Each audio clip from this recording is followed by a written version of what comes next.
Kenneth Lover, ang ganda ng tungo ng karera, suportado ng todo ng team. Mahusay na boksingero, maraming katangian para magtagumpay itong batang Pinoy prospect na si Kenneth Lover. May malinis na kartada, malakas sumuntok, may killer instinct, mahusay sa depensa, may footwork, may galawang katulad ng isa sa greatest of all time na kababayan natin, Manny Pacquiao.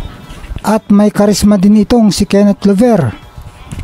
Inaabangan ng mga Pinoy boxing fans ang mga laban nito. At ito na nga mga idol, sa susunod na araw ng bakbakan niya, October 26 sa Kyrgyzstan Republic. Ang maganda pa dito kay Kenneth Lover mga idol, ay todo ang suporta ng kanyang team sa kanya. Lalo na ang kanyang manager na si dating world champion Pinoy boxing legend Jerry Peñalosa, na hindi lang malaking tulong para umunlad ang karera ni Lover. Tumutulong din ito sa physical at technical na aspeto sa pakikidigma ni Kenneth Lover.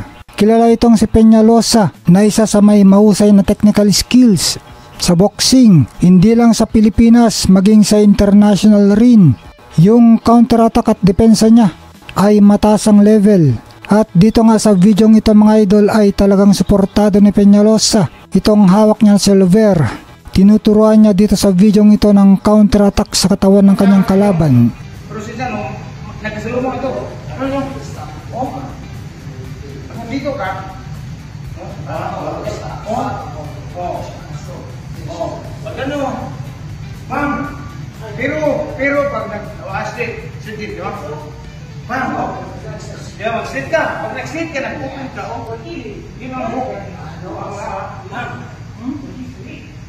buko mo? Pero pag nandito ka, bam! Bang, bang, boom!